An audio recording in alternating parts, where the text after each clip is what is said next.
Ikaw na lang ba palagi ang naghahabol sa partner mo?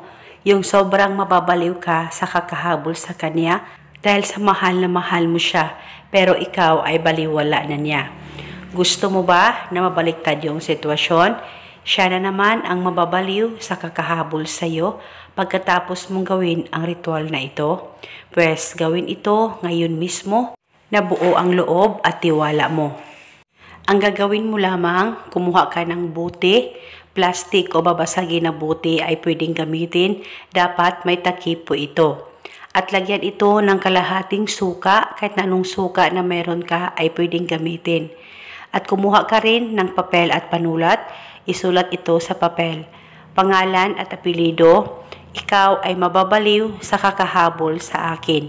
Isulat mo lamang ito ng 3 beses, pangalan at apelido at yung hiling.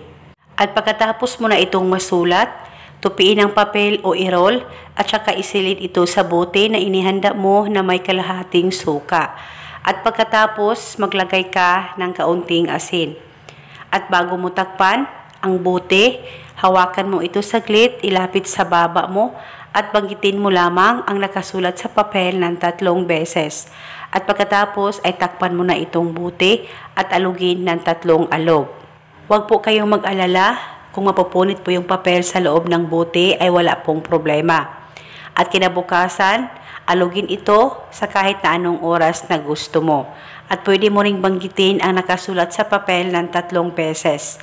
At paniguradong mababaliw siya sa kakahabol sa iyo, malayo o malapit man kayong dalawa sa isa't isa. At isa itong gabay at isang paraan para mas lalong mapatibay ang relasyon ninyong dalawa ng partner mo. Basta tiwala lang, huwag kalimutang palaging magdasal at manalangin. At itago mo ang ritual pang matagalan. At ito muna sa ngayon, maraming salamat po sa panonood. May God bless us all.